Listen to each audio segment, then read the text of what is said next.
มาจากพุ่นแล้วบัดเจ้าของเฮือนคือแบบเศร้าแท้เฮือนอะไรก็ได้เนาะแม่นบ่จูบบ่เจ้าบ่ช่างบ่คอยเบิ่งน่ะฮะตั้งใจเบิ่งบ่แม่ตั้งใจอันเบิ่งเพิ่นมุงเนาะ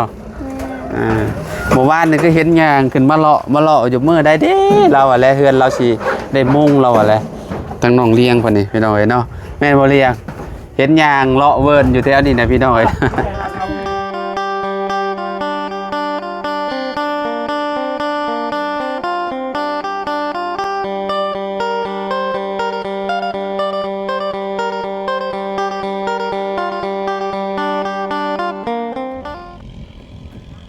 มาพี่น้อยเนาะเปิดภาพมาบัดนี้ก็อยู่เฮือนน้องเลี้ยงสบายดีเป็นไดเนาะสร้างเพิ่นมามุงหลังคาเลยงามอยู่บ่เด้เนาะงามเนาะ อันยังบ่ได้มุงแล้วพี่น้อยฮะก็มุงได้2แผ่นหรือ3แผ่นนั่นเลี้ยง2บ่นี่ฮะโอ้คักเลยบัดนี้เนาะพี่น้องเอ้ย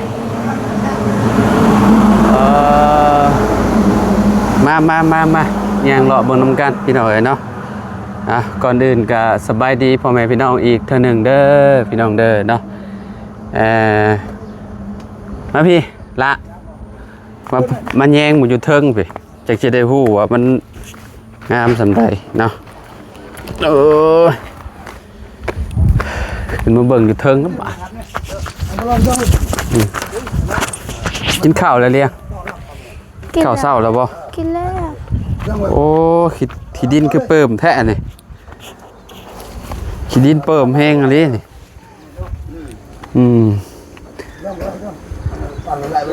เดี๋ยวบบเนาะมันเขาจะหัวใหญ่มันบวมแห้งเลยเนาะลุงเนาะ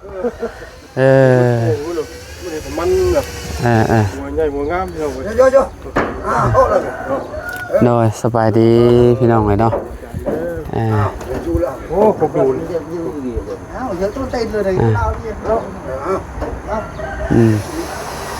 มันนอดพ่อหรอฮะเดี๋ยวไปซื้อให้บ่ยากหรอกยังลายอยู่หรอวะหากันยิงยังสิบ่พอเลยทันทีใดเนาะ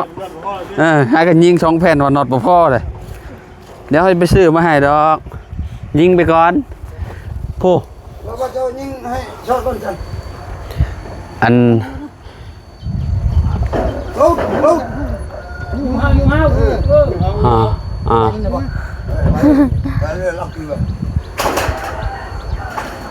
อ้พี่น้อยเนาะคือเฮานี่ขึ้นไปนี่เฮาแบบว่ามันนั่นเฮาอันย่านได้พี่น้อยบ่เคยขึ้นสูงนี่ขึ้นไปหลังคานี่คิดว่ามันต่ำๆได้แบบเฮาแนบบางนี้นะเวลาเฮาขึ้นไปพูนแนมลงมาเนี่ยโอ้ซ้ำเฮือนจักชั้นนี่ลง2ชั้นเนาะประมาณนั้นเนาะเมตร5 เมตรนะทั้งหมดหลังคาเนาะแม่ชั้น1 2แม่และ2ชั้นเท่ากับตึก2ชั้นนี่แหละเป็นอะไรเนาะ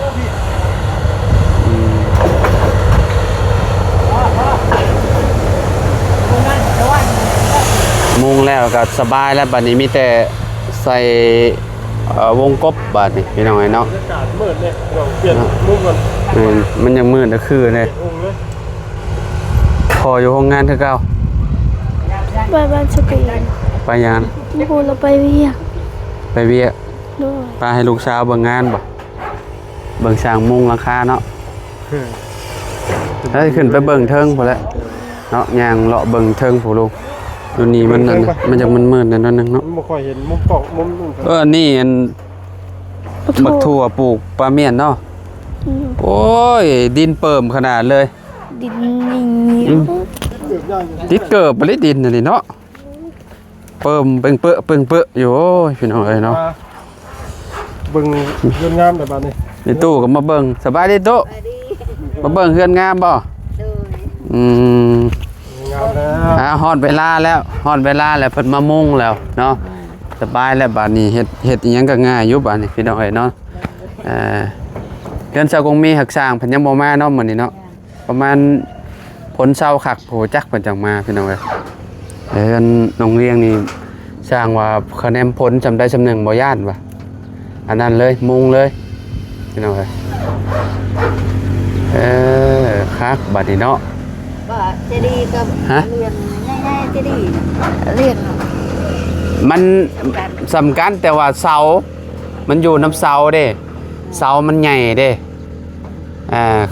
มันหลดทึกบาดนี้เนาะเสาใหญ่พี่น้องเอ้ยเฮือนน้องจะดีเพราะว่าเสามันหนามันบ่ใหญ่ปานใดเบิ่งนี่เบิ่งทรงก็ฮู้แล้วตู้นี่เห็นบ่ต้นเสาแต่ละต้นมันแบบว่า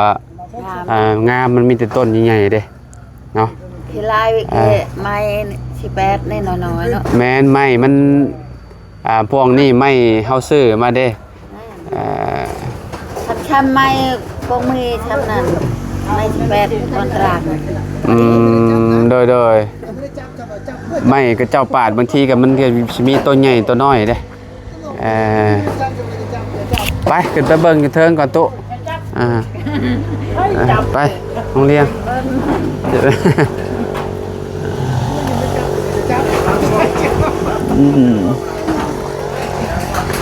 ขึ้นต้องปลดเกิบแล้ว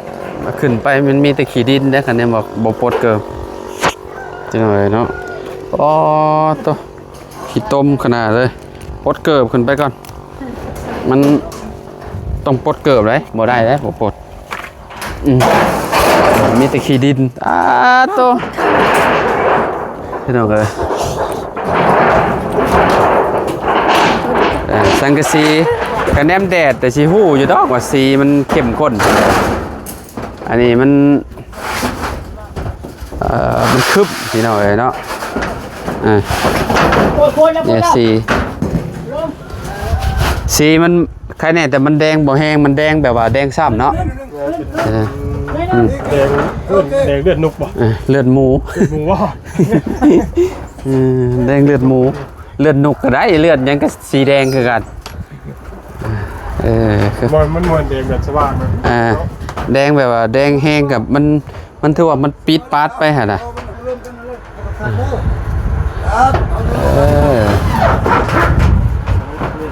โอ้ขักแล้วบาทนี่พี่น้องเอ๋ยเนาะให้เราได้3แผ่นเลยที่ว่าชนผลได้เลยบาทนี้3แผ่นเลยชนพ้นได้เลยเอาดีๆเด้อตะปูนะยับให้มันนั่นเนี่ยเด้อตะปูเอาขึ้นไปเบิ้ลละบ้อนนี่เด้ยังอยู่นั่นนี่นะอยู่นี่ก็ยังอยู่แล้วก็ผมนัดไปฮะผมตะปูนี่ไปบ่น็อตเด้นี่วะนี่น็อตยิงหลังคานะเอาเรียบร้อยสร้างมันนะเดี๋ยวจะไปมันอยู่เทิง ไปซื้อนี่มาเพิ่มกันน้องปงหนึ่งนะสิพ่อยกเลยว่ะใจตกใจเราไปเราเป็นเราการนี้ว่าคือนาบ่าวว่าสิเฮ็ดอันนี้ให้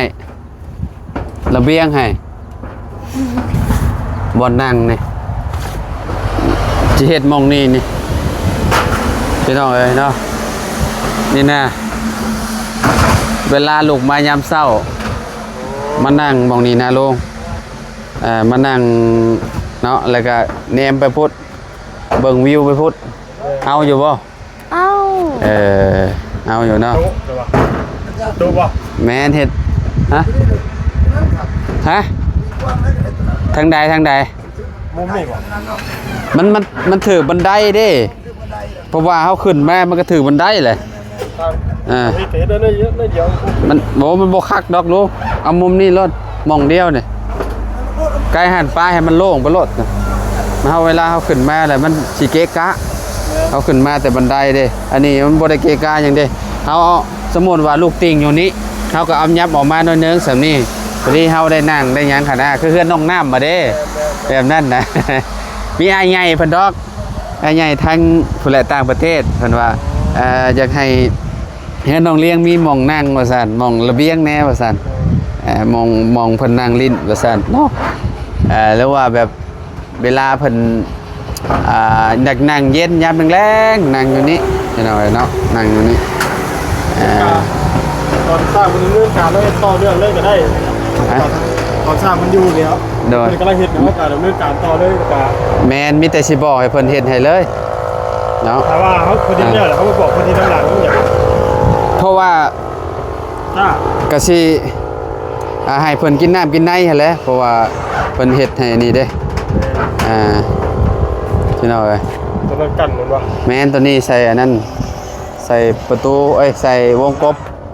ไม้พาสลาฝั่งนี้ก็สลาเบิดเห็นบ่ขนาดว่าอันโอ้สมมุติว่าบ่ปิดเบิดนี่โอ้เวลาฝนตกนี่ก็เรียบร้อยอยู่บ่ได้ดอกซั่นนี่ เขาปิดแล้วครับ อยู่บ่ได้พี่น้องเอ้ยเนาะคือเฮือนอยู่ทีมงานชุมเบาแอนเฮ็ดนะแบบเพื่อนอันเพื่อนภายน้องโอน่ะก็ส่งแบบเพิ่นสิใส่ลูกติ่งมาเลยลูกติ่ง สาดเข้าไป ลูกติงแล้วก็มุมนั่นก็มุมนี้ก็ลูกติงบัดนี้แม่นมีแต่อยู่ในห้องแอมครึ่งหนึงป้าครึ่งหนึงนะอันนี้ก็อยู่น้ำคนมากคือกันแต่เวลาฝนตกเจ้าต้องทำใจมันแม่นงามมันสาดเขา ตัวลำบาก สมมุติว่าบ่ได้แอมมุมนั่นก็จักโล่งๆอย่าได้บ่ใส่ลูกติงเนาะ ตัวช่องแพนบอกตัวช่องเลย แม่ มันอยู่บางกลางเห็นจะง่ายเห็น มันสิแบบ เอาไปแล้วเขาตัว แต่ว่าถ้าเฮ็ดว่าเฮ็ดแบบเฮ็ดต่ำๆมาเฮ็ดแบบว่าชมวิวแบบนี้ แม่นบ่ต้องแอมเอาเบิดเนาะ เอาแบบว่า ธรรมดา เฮาก็เฮ็ดซะเฮ็ดหมองระเบียงอีกเนาะใส่ระเบียงอีกเนาะลุงเนาะใส่มุมนั้นมุมนี้ก็ใส่มุมนั้นก็ใส่พอดีเฮาได้นั่งจิบกาแฟบางคนว่ามักกาแฟนะเบิ่งทางนั้นก็สวยงามไปเลยหั่นน่ะ เก้าได้ อันนี้เฮาเน้นให้เพิ่นได้อยู่แบบว่าอยู่ไสก็ได้นะอันนี้บ่อยากนอนห้องอยากออกมานอนอยู่นี่ก็ได้ มัน เวลายามร้อนน่ะเด้ยามร้อนยามเดือน4เดือน5น่ะออกมานอนอยู่พี่ก็ได้น้องเลี้ยง มันโลกมันมาฮอดไปแล้วเนาะ เงินน้องเลี้ยงนี่คือแบบคือสิบ่ฮ้อนปานใดดอกคิดว่าเพราะว่ามันอยู่ที่สูงเด้มันโล่งๆเล็กแล้วบ่แน่เด้มันบ่มีต้นไม้ต้นไม้ เด็ดๆจ้าครับว่าได้คือกันได้แหละ ต้นไม้มันบ่มีแถวนี้น่ะมีแต่ปลูกต้นไม้ไว้แน่พวกต้นไม้กินมากนะเห็นอยู่หั่นเด้เบาดีละปลูกแม่นแหละต้นบางยำใหญ่ต้นอันนี้ก็ต้นบางยำใหญ่ปีนมาก็เห็นเลยปีนมาพี่ เนาะโอ้ยเนาะแป๊บเดียวเนาะมุงนี่เนาะมันเผ็ดละเม็ดแหละ จ้าก็ยังว่าได้เนาะ แม่น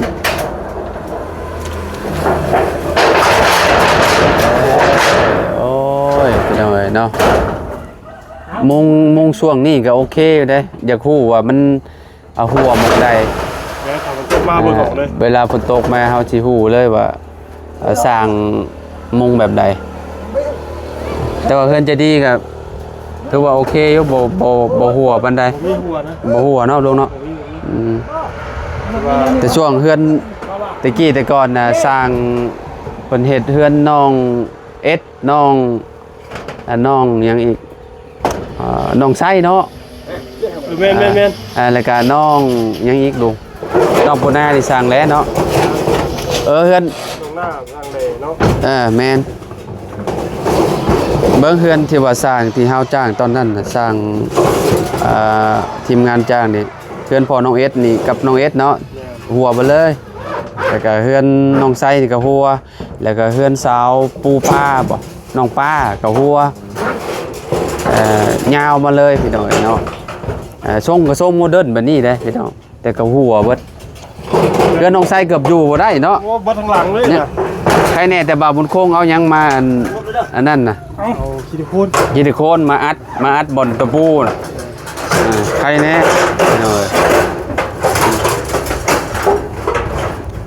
ยังลายบ่ตะปูน่ะสร้างจันนี่เด็ดถุงนี่น่ะคือสินี่แหละจบคลิปสิไปเอาอ่อนมาซื้อมาให้เพิ่นอีกถุงหนึงน่าสิพ่ออยู่เฮือนใหญ่เนาะเฮือนใหญ่พ่ออยู่เนาะตัวใหญ่นี่พ่ออยู่เนาะว่าแต่ว่ามอกนี่บ่พ่อเนาะ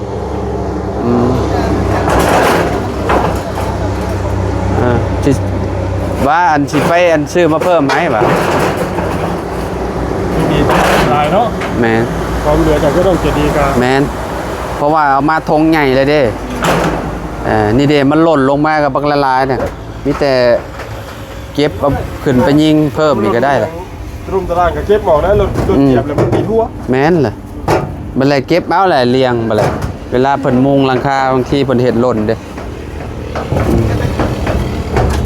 ยังไม่ได้ซื้อนอนนะ พี่ก้อนเลย สลืมสลืออยู่ไปหาการเด็กบ่จัก บ่ให้นอนให้ตื่นแล้ว ชมเพนได้ช่วยกัน เอาไว้บ่มันลื่ โอ้ น สองแผ่นเลยบ่ น้องแพนบ่อยนะชอบโอ้ โอ้พอแล้วมันจะขนาดนั้น โอ้ยมันอันนี้มันบาดกับเสามันเลยคืน บังกันมือ เบิ่งมือเด้อน้อง มันบาดกับเสาแล้วมันดึงมาจากคืน อันนั้นเจ้าบ่แลเจ้าแม่ไว้ให้เอามาลงไว้ให้ช่างเด้ออันตัวลบมันน่ะอันตัวลบที่เก็บเมียนน่ะเด้ ลบขาด แม่บ่ไอ้ลบมองนี่นะ ลบขาดเหรอวะ นี่มุมลบมันนี่นะไอ้ตัวแผ่นเลี่ยมมันน่ะเด้ โอ้ ลบเวลายันพลมันสาดเขาเด้แต่เพราะว่าให้เพิ่นเก็บไว้อยู่เทิงเฮือนเด้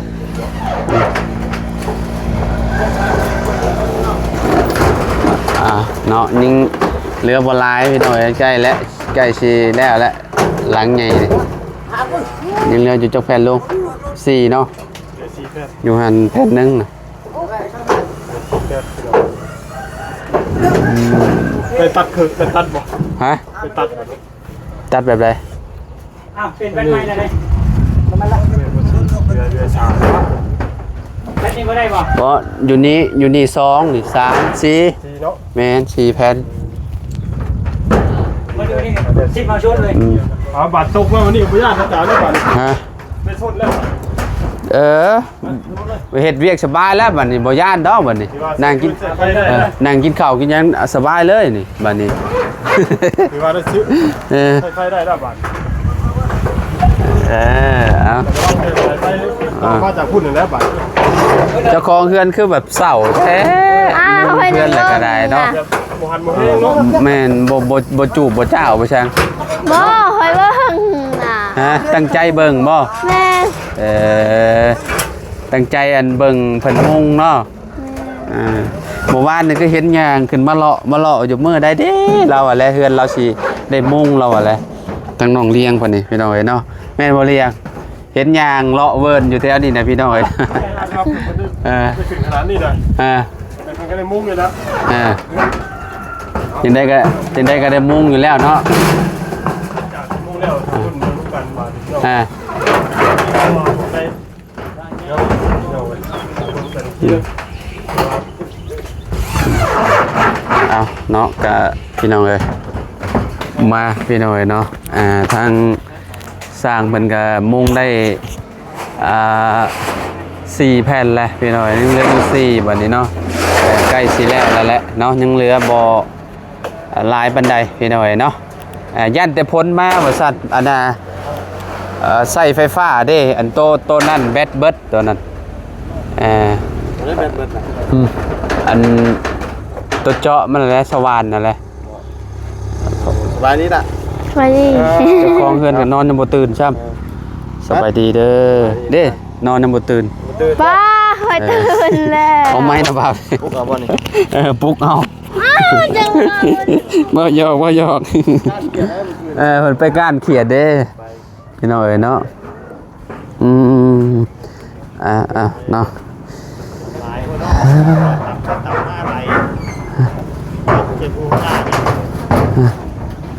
มาพี่น้องเอ้ยเนาะอึบเนื้อแต่ครอบข้างทั้งนี้เนาะครอบแล้วก็งามเลยบาดนี้พี่น้องเอ้ยเนาะน็อตอันตัวครอบนะมีเห็นมีอันตัวสีขาวค่ะดิอันอยู่ในธงอันนั้นชุมเจ้าเอามาเบิดบ่อยู่น้ำกันนั่นแหละอยู่ในหั่นแหละเนาะเดี๋ยวเราจะไปเอาอันนี้มาให้ธงหนึ่งนะสิพ่อเนาะนี่เลยเนาะมุงตอนนี้ก็ยังเหลืออยู่4แผ่นมุงได้อยู่4แผ่นที่5แล้วบ่จักกันนะเนาะ แผ่นที่5แล้วพี่น้องเนาะเอาถือว่าเอาไว้ว่าพี่น้องเนาะก็สร้างแรกอันนี้บ่โอเคโดยทงหนึ่งเนาะพี่น้องเนาะอยู่ดีมีแฮงบ่สุขทุกคนขอบคุณหลายๆเด้อที่มารับชมคลิปเนาะทางเฮือนน้องเลี้ยงนี่ก็มุงแล้วพี่น้องเห็นบ่พี่น้องเนาะโอ้ยงามพี่น้องเนาะเอาไว้พบไปพ่อกันคลิปหน้าเนาะสำหรับคลิปนี้ขอตัวแล้วพี่น้องพอกันใหม่เนาะคลิปหน้าพี่น้องสบายดี